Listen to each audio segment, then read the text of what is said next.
Well, everyone, my name is Brian Runk. I'm a PhD student at the University of Minnesota, and I'm here with other folks from University of Minnesota, and we're very excited to be participating in the ABM webinar. A bit of background on the webinar series. Some of the folks at UMN were asking about this. So this webinar series grew out of a conversation that happened at the ABM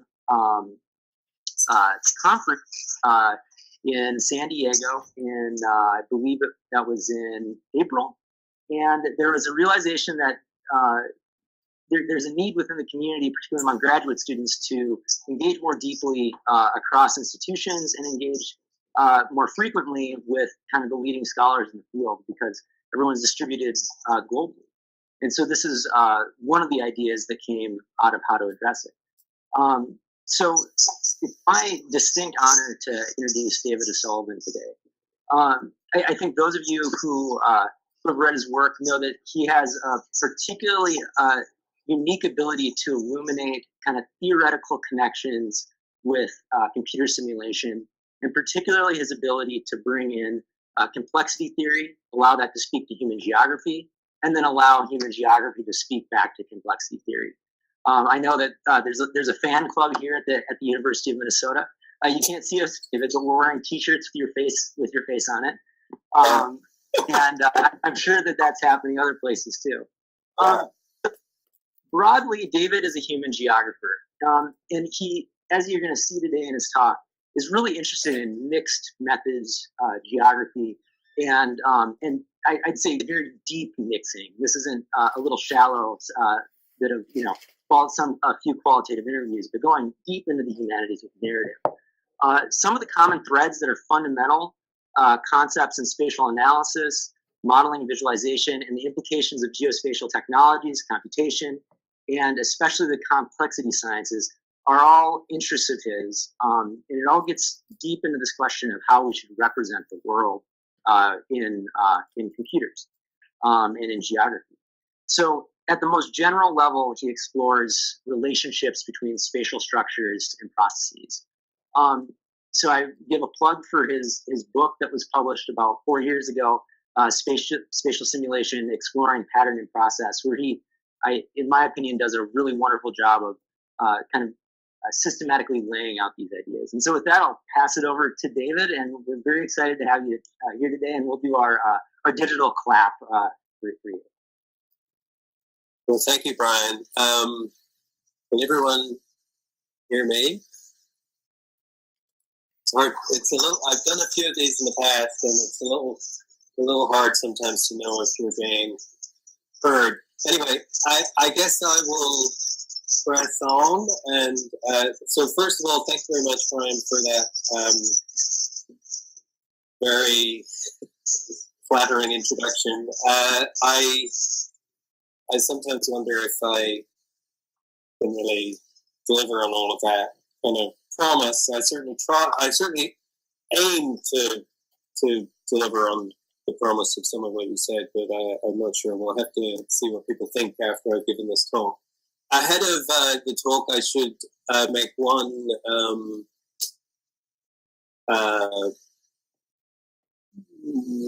health warning. Health warning is not the word I'm looking at. Health warning will do. But this is actually, I just have been so busy this semester, I haven't found time to put together a new talk, and this is a rehash of a talk I gave at the AAG 2 or 3 years ago. The paper on which it is based is still making its way through the peer review process, and actually some aspects of that process are maybe something that would be interesting to talk about after some of the ways in which some of the challenges to taking this kind of approach to agent-based modeling and the way that that's kind of received in the field are perhaps interesting. Anyway, I'll start from there. I think I've maybe got 15, maybe 20 minutes of material, and I'm very happy to spend time discussing and questions after. Okay? Right. So this is actually work with George Perry, who was co-author. Where's that book going? The book is somewhere here. Somewhere there it is. Hunt for the book. George was co-author. George is a plant ecologist who's still at the University of Auckland. We were colleagues there for several years before I moved to Berkeley 3 or 4 years ago. So, and he did much of the more analytical, quantitative work that is in this talk.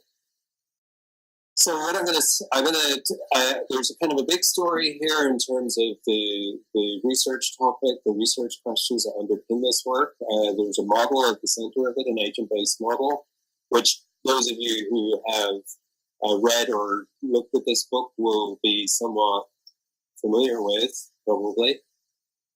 And really then the kind of core of this talk is this issue, this question of how can we approach models as devices that generate narratives or stories, and what kinds of methods might we use to do that?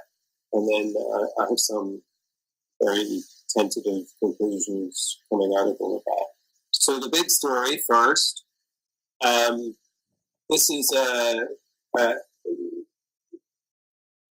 This is one version of the story. The model is not a model of this particular context, but this is a kind of a cool image that I wanted to include.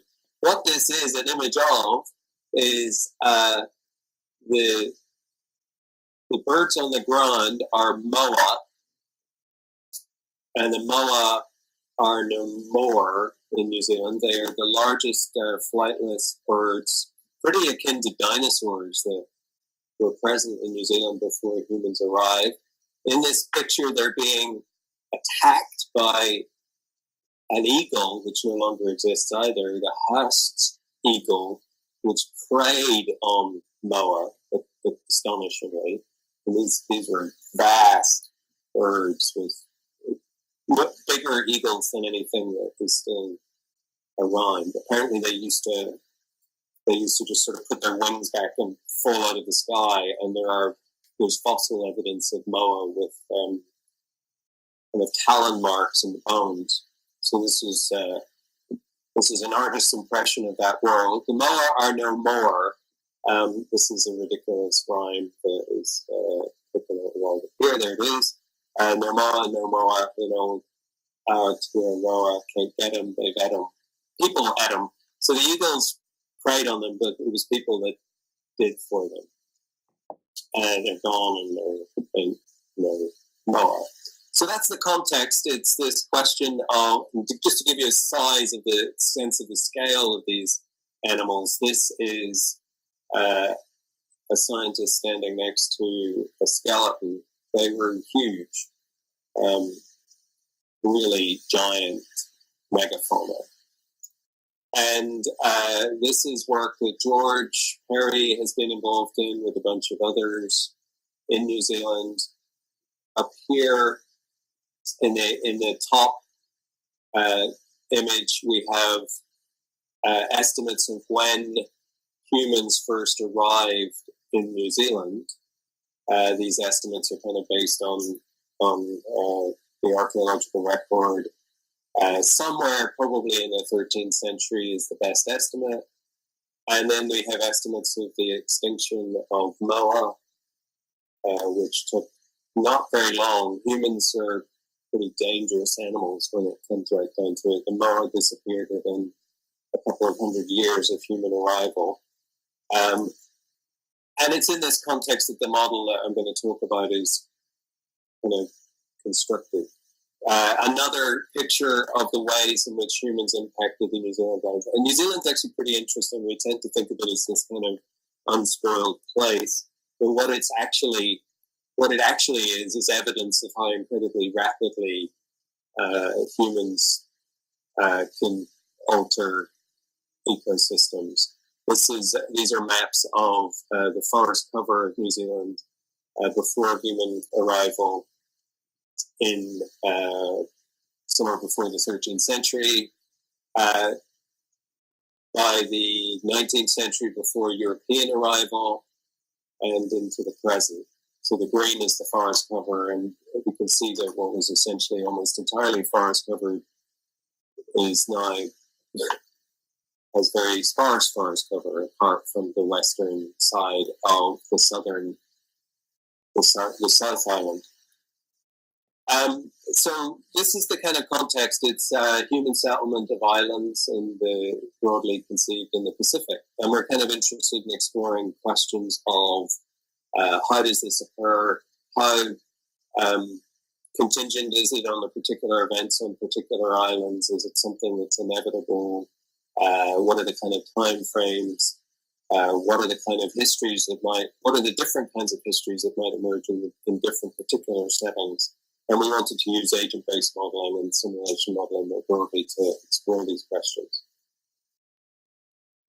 Okay, so that's the setting. I'm now going to say a few words about our model. As I've mentioned, if you have read this book or used this book or used the models that are presented in this book, Chapter 8 goes into some detail about this model. We've actually since this time simplified it a little bit. This image is if anybody's used NetLogo, this is a pretty bewildering array of parameters to be set here. But essentially we have an island setting. The green areas are kind of vegetation and what we consider to be low value resources there for exploitation by human settlers. The gray areas are, if you like, habitat areas where higher value resources such as moa, or it might be in other islands, in other contexts, different other kinds of megafauna, large animals of some kind that provide a potentially much richer, higher energy diet, but which have to be hunted. And the idea of this model is that we initialize this island, which is going to have, we can parameterize it to have different amounts of high value resource available. You can, if you look through on the left-hand side here, there are parameters that relate to the structure, the spatial structure of the island. And then the parameters on the right-hand side relate to things like the demography of the hunter-gatherer groups that are arriving on the island, how large those groups can be before they split into separate groups, what are the reproductive rates of the humans, what is the maximum birth rate of humans. And then we also have parameters that relate to the demography of the low and high value resources, the low value resources being the vegetation, broadly speaking, the vegetation, high value resources being the animals, the moa or whatever other animals it might be in a particular context. And then we also have parameters that relate to the hunting process. How effective are the humans at killing the animals, and what size of hunt party do they assemble, and how far will they range from their current home base before they go hunting, and so on. So this is the kind of the model, and I don't know how well this will work. This gives you a sense of the workings of it. We kind of initialize the landscape structure. We initialize the resources that are part of that landscape structure. Then we initialize groups, and then we have a kind of a process that's iterated here,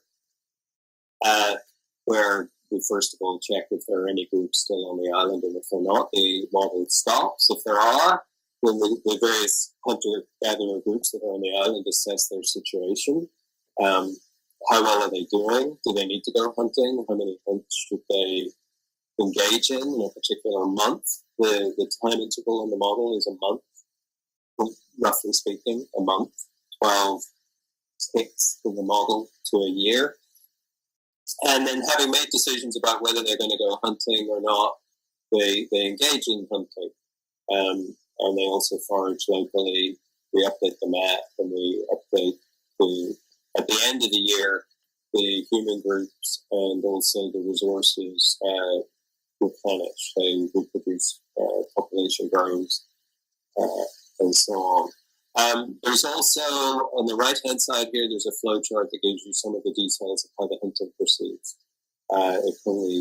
It's probably a bit too much detail to get into here, but essentially they figure out how many hunts they're going to be. They kind of go on a semi-random walk process until they encounter kind of hunting grounds, and once they've identified hunting grounds, they then exploit the hunting grounds and return back to base with whatever they manage to kill. It's quite a brutal world, this model. Okay, so that's the gist of the model. I can run a video here. I am really not sure how well this will show up on this system. I'm going to see that it's running. Doesn't really matter in terms of the detail, but essentially there's a little orange blob that's moving around here. That is the home base of the group, and then they're exploiting different of these high-value resource areas. At some point, if the population is doing particularly well, the group might split into two separate groups who then begin to more rapidly exploit the island because there are two home bases.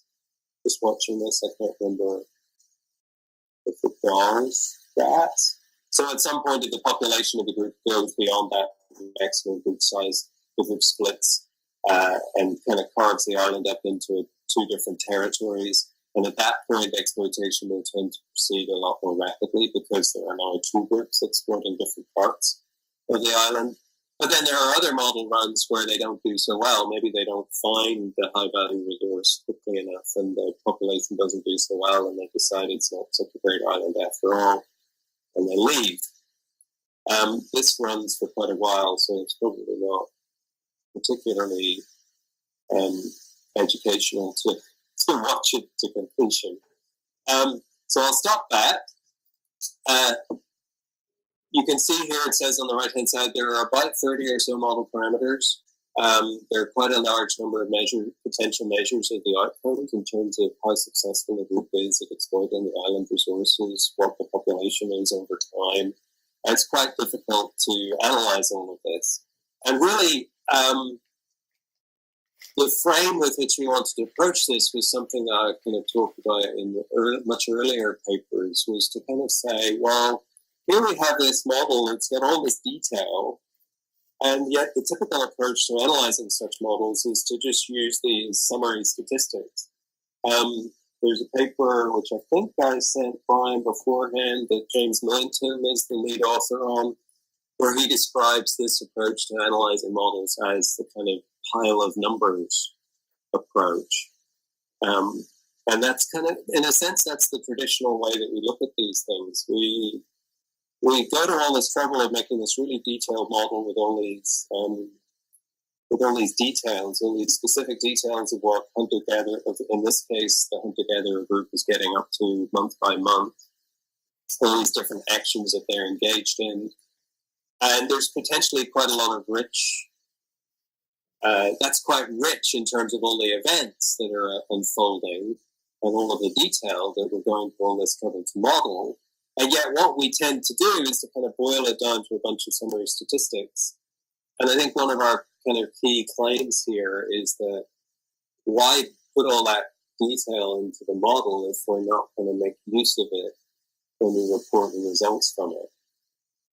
So what we thought we would try to do was to use those output measures, the 15 or so things that we're measuring in terms of human population, number of hunts, the amount of high-value resource taken versus low-value resource taken, et cetera, rather than using them and just compiling these summary statistics, to try to use them in combination with various data mining methods to identify what we're calling narrative arcs. So that's not a well-defined term, but broadly speaking, the idea is that probably when we run this model, it produces a particular history.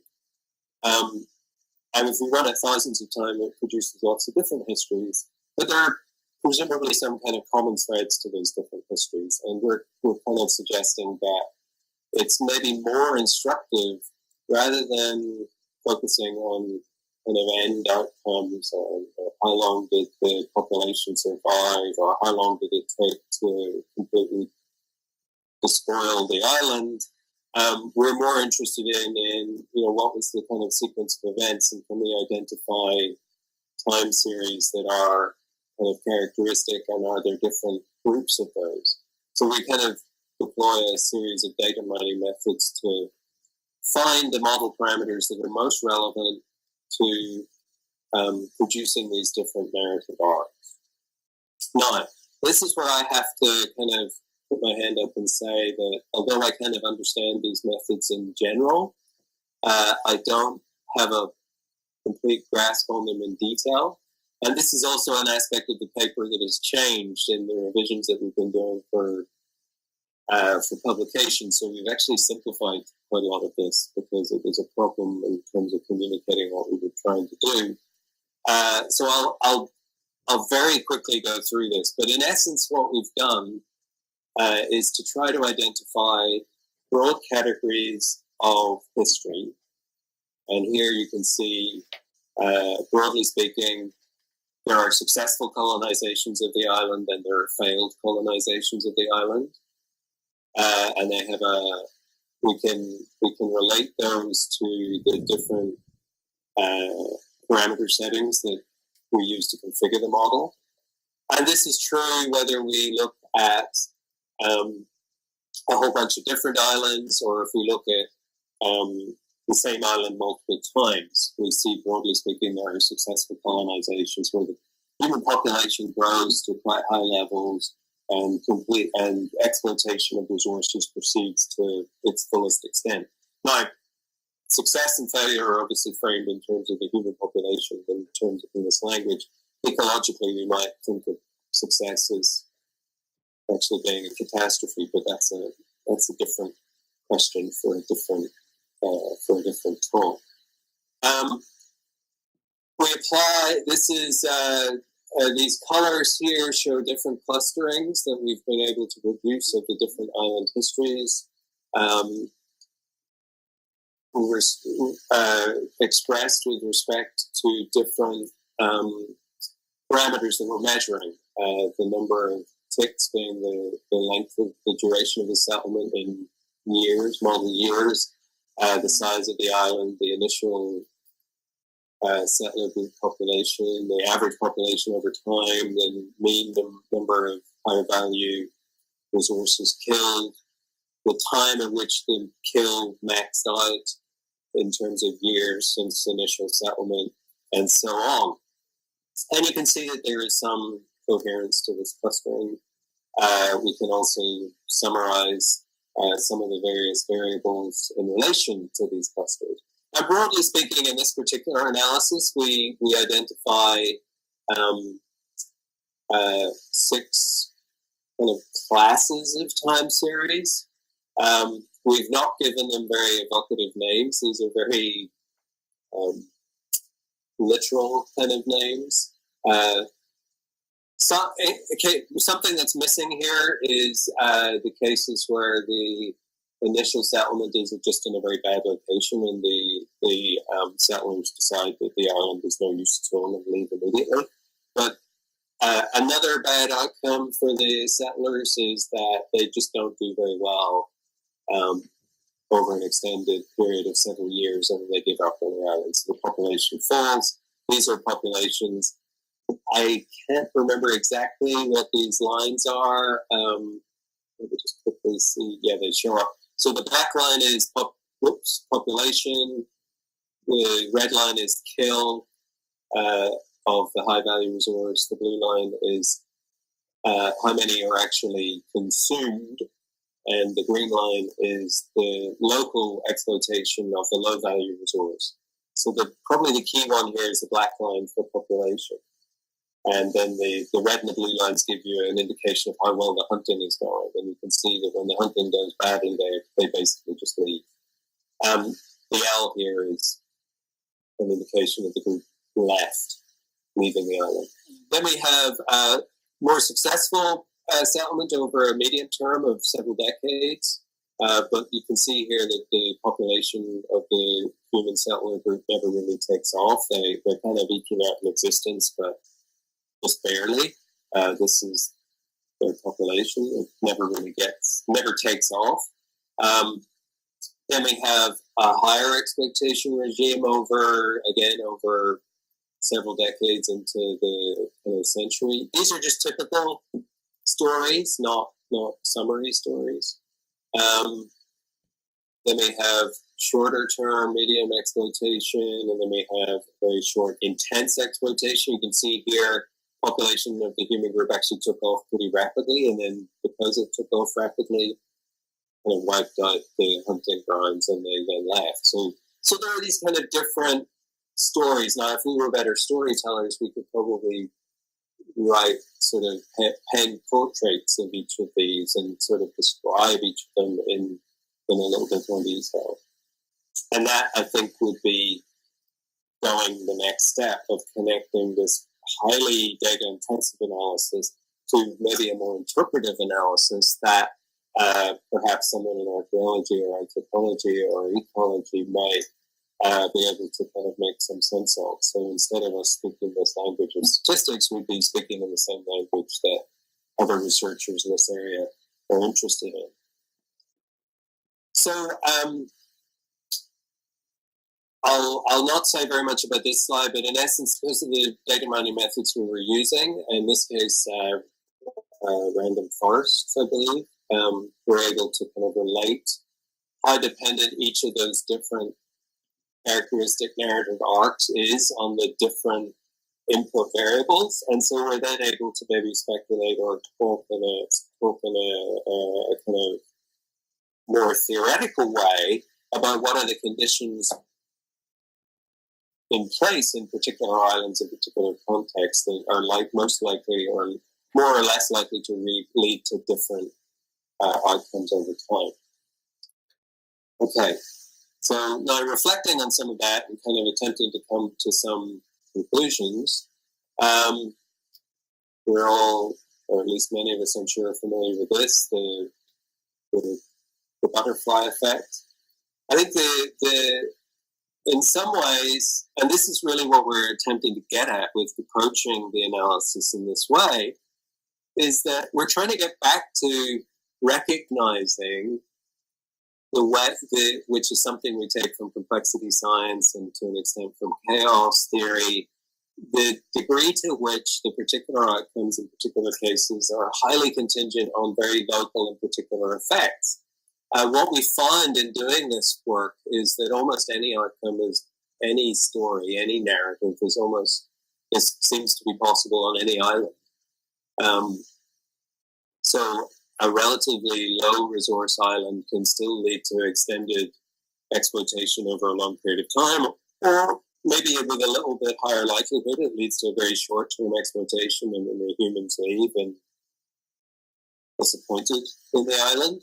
But essentially any of these six stories can unfold on pretty much any island. And how we read that, how we interpret that is that these very particular local effects of a particular group finding the high-value resources at a particular moment, setting up camp that happens to be close to such high-value resources, whether or not that happens is something that's not predictable per se, and therefore it's effectively contingent. That means that in a broad sense, the environment is only very weakly determining of the outcomes. A resource-rich island can produce protracted, successful settlement, perhaps not settlement that leads to very large human populations, but the settlement and hence, civilization of some kind and archaeological remnants, etc., might still be found, even if the island wasn't really a particularly promising location. On the other hand, not only is the environment weakly determining of the outcome, but the human behavior is relatively weakly determining. We can't assume that an understanding of the cultural aspects of what's going on is going to give us the full picture either. That's not a very satisfactory finding, perhaps. It kind of is a finding of, anything can happen. although what is interesting about it is I think it puts the onus back on the the more interpretive kinds of science, the more interpretive kinds of study that might be done in this context. It kind of opens that up. It sort of says, actually, based on what we've found and what we've seen, the field is open for really explaining what's going on here. The archaeology and the anthropology is really important. It actually matters. Okay, so some thoughts arising, perhaps kind of a little ironically or contradictorily. This attempt at a qualitative approach is highly dependent on very data-intensive analytical methods, which is, I'm just going to put that out there. I don't really know what to make of that, but it's kind of an interesting irony. I think this kind of approach is perhaps most relevant for cases that are empirically inaccessible. So here we're talking about, remote islands in the Pacific, broadly speaking, where there might be pretty sparse archaeological records. It all happened hundreds of years ago. So what we're really trying to do is kind of reconstruct stories of what might have occurred that can then inform other kinds of interpretive attempts to explore what happened. So maybe this isn't an approach that's especially relevant to building agent-based models of land use and land cover change in the present. I don't know. Maybe that's something we can talk about. So yeah, these kind of empirically inaccessible cases, the distant past, or perhaps the medium and far future.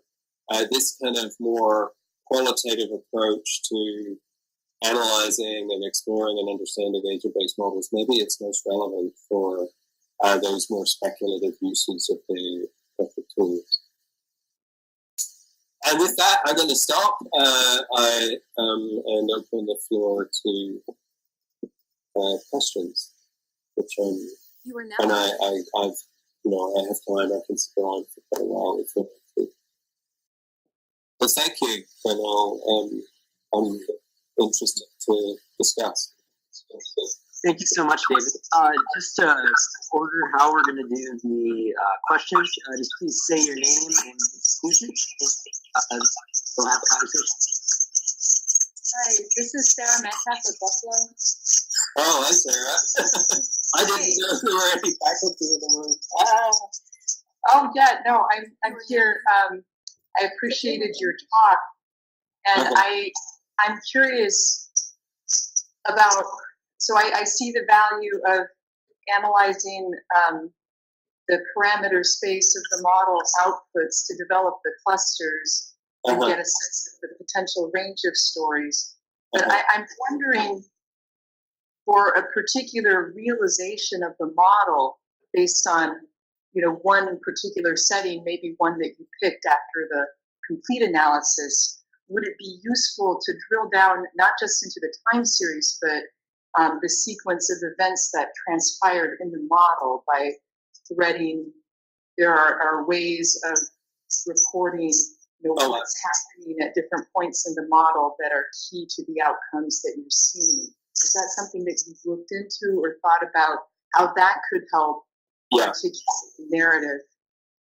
Well, that's a really good question. Thank you. I think there is one of the. I don't know if this was among the readings that I suggested to Brian ahead of this session, but that's something that in a paper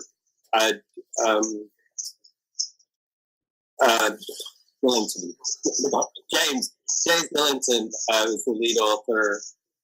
That's something we kind of tried to do in a very simple model there of synchrony and egg laying by birds. And the broader point of this kind of strand of my work and my work with others, such as George and James, is exactly what you're getting at, I think.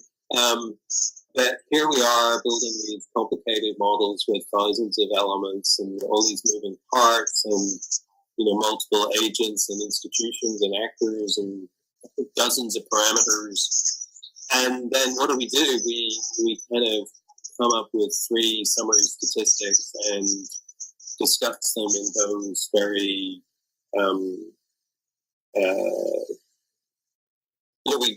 we kind of build all that detail and then we kind of throw it all away. And one of the things I take from complexity theory and that approach to the world is that the details matter and that the details can kind of scale up and lead to unexpected outcomes. And so absolutely, I mean, in this particular case, we sort of showed 6 time series, and, you can get some sense of the evolution of those particular instantiations of the model from those time series. But a much more detailed recounting of events is available, because if you set your model up right properly, you can, put in the random seed and replay exactly that model. And I think at that point, then kind of it becomes potentially really interesting and really instructive to figure out, what were the key moments in this particular history where, a particular thing occurred that meant that this settlement went on to become long-lived and successful, or conversely, if that hadn't occurred, the population might have fallen and they'd have given up and left the island in disappointment. So absolutely, I mean, I think that's the other part of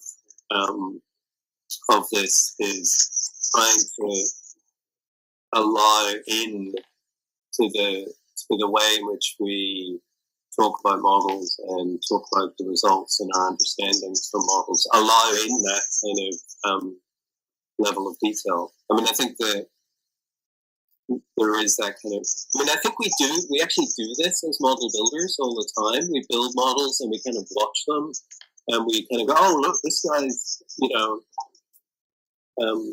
what are they going to do now? We actually are kind of telling ourselves the stories as we kind of watch them during the model development process.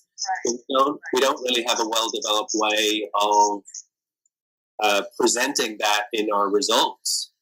And that seems like a strange kind of disconnect to me. Well, it seems, I'm not as familiar with how one would go about doing it in NetLogo. I know that in AnyLogic there have been special tools developed particularly for that purpose, but it's not, even though we can see and interpret as it's happening, it's hard to systematically export that information, I think, without some tailoring of the tools to do it. But I guess my question is, would it be worthwhile? And you seem to agree with that. I don't, as a substitute, but maybe complementary to other approaches, once you have a sense of what interesting stories there are to explain. Yeah. I think in some ways this is an extension, a kind of deeper dive in some ways into, people talk about scenario development in the modeling context, particularly when you kind of start to deal with policy people.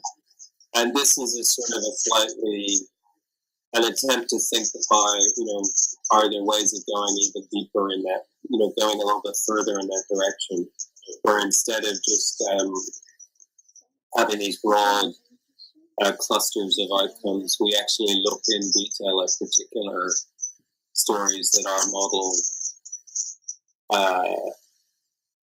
enables us to tell. Now, I don't know that we've not gotten very far in terms of how you might operationalize that. I think the random forest technique that underpins the results in this particular presentation might provide ways of getting at that, because it enables you to kind of link particular input parameters to associate them with particular arcs. And that might be an initial clue as to what are key events But unfortunately, I think the truth of it is that going down this path probably involves looking a lot, much more closely at the specifics of particular model runs, and that's probably unavoidably time consuming. Fair enough. Yeah.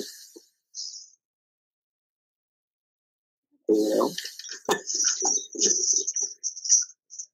So, David, this is Brian Ruff, University of Minnesota. One question I had, as you know, there's this huge, literature and body of work on genre studies, and I couldn't help but, think of that when you're using PCA to create these clusters. Have you interacted with anyone kind of in the literary community or who does genre work and gotten your thoughts on that? The short answer is no. I am really fascinated by. I've kind of made various more or less abortive attempts to kind of engage with, narrative theory and so on, and I feel like there's a lot of richness that might be unlocked there. But all of this is very definitely at the kind of edges of very different philosophies for how to understand the world. It's the kind of the old two cultures thing: the arts and the sciences, the sciences and the humanities. How do we? And I'm not sure quite how you bridge that gap. I think there's a lot of really interesting. I think we scratch the surface of it a little bit with this work, but I'm not sure we haven't been able to get deeply into that, and it's that's partly discipline, the limits of discipline. I think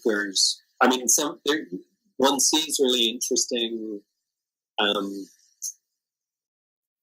examples, or not examples, that's the wrong word. There are really interesting developments in AI and machine learning about training machines to write baseball stories. I don't know if you've ever seen that work. There's a company, I think at Northwestern, what do they call themselves?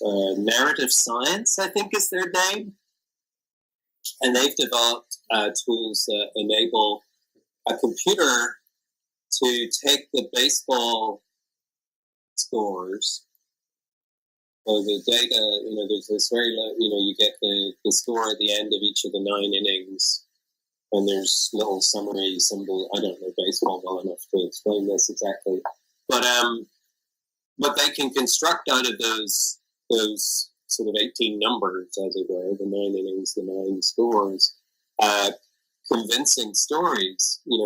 200-word stories about all of the games from the night before.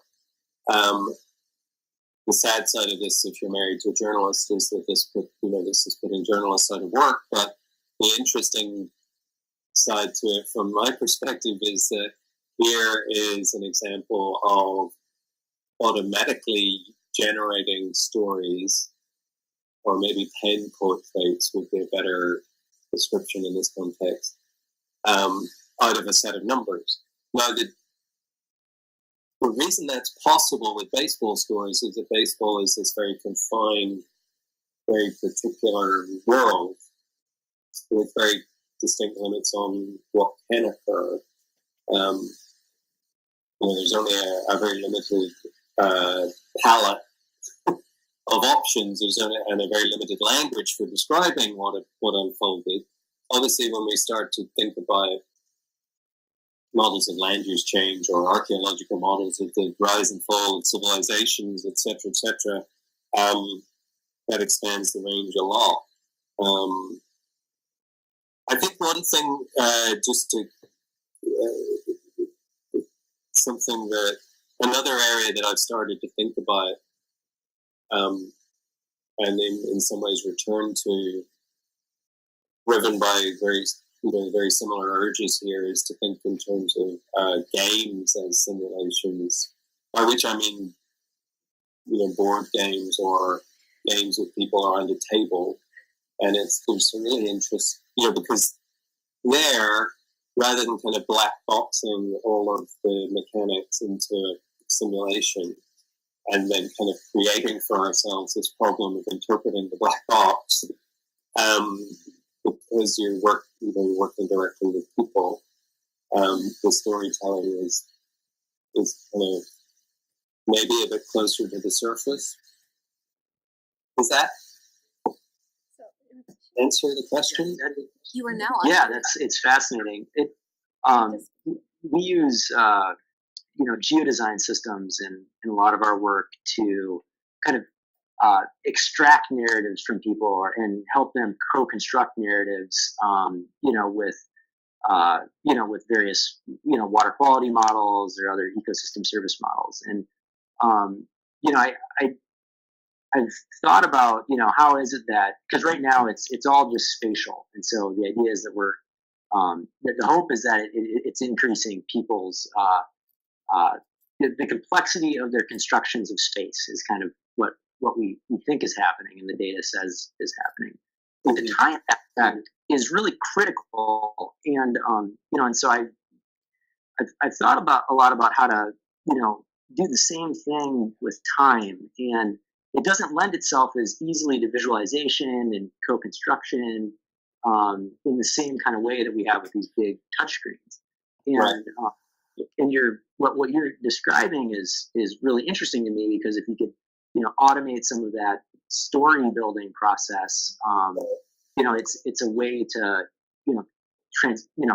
kind of transport people into these worlds, or if they're actually engaging in a game within them. I find that to be really fascinating. I can see that being very powerful for people trying to make decisions. Right. I think one of the things that's actually come out of there's a version of this work under review at, I think it's something like the Journal of Archaeological Science. I can't remember exactly George is the lead author and corresponding author, so he's a little bit more on top of the details. But one of the things that's come out of that process was, I think quite rightly, the reviewers commented that we were using clustering techniques, as you've seen in this presentation, that don't actually take time very seriously. And what we were pushed towards, which I think is interesting, is a set of techniques called dynamic time warping, which are kind of a set of clustering methods that are specific to the clustering of time series. And so if you've got a set of time series for a model, are kind of potentially very useful in that context. Very computationally intensive, unfortunately. Essentially, as I understand it, dynamic time warping takes time series and kind of squishes them and stretches them to see how to maximize the match between two different time series. And so, actually, in a way, it almost directly relates to this notion of the R. Excuse me. Any other thoughts? Hello. Yeah, it's on. Hi, this is Nate from MSU, and can you hear me okay? Yes, I can. Okay, great. Thank you for the talk, by the way. It's I think it's really interesting to look at the details of the dynamics of the system and as it's unfolding, rather than looking at the beginning and the end and trying to infer something from that. On that note, I'm curious, were there any tools, like mathematical tools, that you wished you would have had in this process, or did you find the data mining techniques to be adequate for what you were doing? Well, I guess in what I just said about the dynamic time warping, that to me looks a really promising approach, which we, in this version of the paper that I've just presented, we didn't use, but which in review we've been kind of encouraged to look into. Because as I say, it's actually specifically tailored to this question of finding similarities in time series, and it kind of, as I say, it sort of takes seriously sequence. It's not. I think one of the problems with the analysis that's in this version is that the clustering was done on, all of the was done on kind of averages and standard deviations and those kinds of summaries of time series, whereas dynamic time warping takes seriously the fact that what happened at time x happened before time x plus 1 and after time x minus 1. So that's kind of a really, I think that looks like quite a fruitful direction. I think the problem I have with data mining as a general category, I don't know if anybody's seen the XKCD cartoon about this, but if you haven't, I recommend it. XKCD data mining, Google it. Is the kind of, when we start to deal with these giant piles of numbers, and even a very simple model like this is generating tens of thousands of numbers every time we run it, we're very we're kind of being very in danger of kind of being caught up in this very interpretive loop where we see what we expect to see, and then what we expect to see confirms what we thought we would see. We get into this kind of slightly problematic.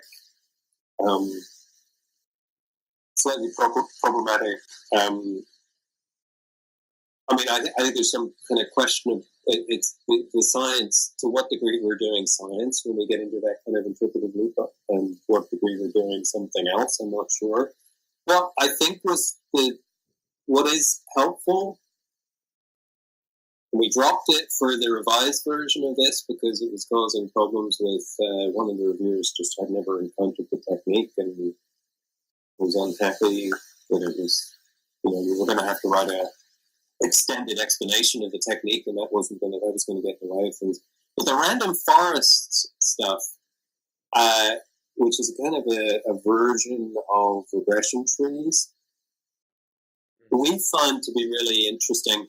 And if you're interested in that, it's in chapter 8 of the book. We do some work with them, and we don't say much about how they work exactly, but what we get from those methods is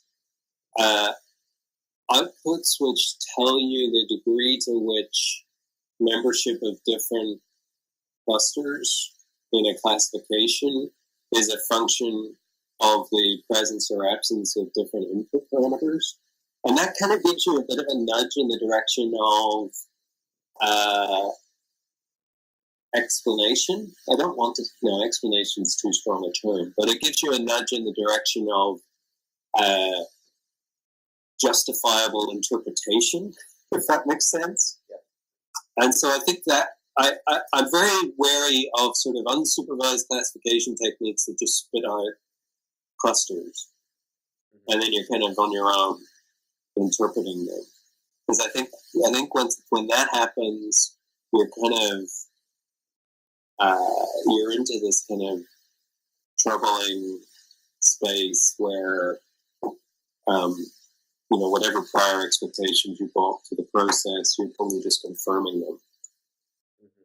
So techniques that provide you with some kind of diagnostic and that to some degree enable you to relate outputs to inputs seem to me the most valuable in this space. Thank you. Okay. Well, we're coming to the end of our time here, and I really appreciate, David, that you're able to join us, and I know I speak for everyone. We can say we really appreciate your talk. Just wanted to have a shout out for next month. Lee Tesfason from Iowa State University agreed to join us. We're finalizing the date, hopefully this week. So be looking for that announcement in your inboxes. And thank you everyone for coming to the webinar today. It's fabulous and enthralling for me personally as always. So with that, we'll sign out. Thank you very much.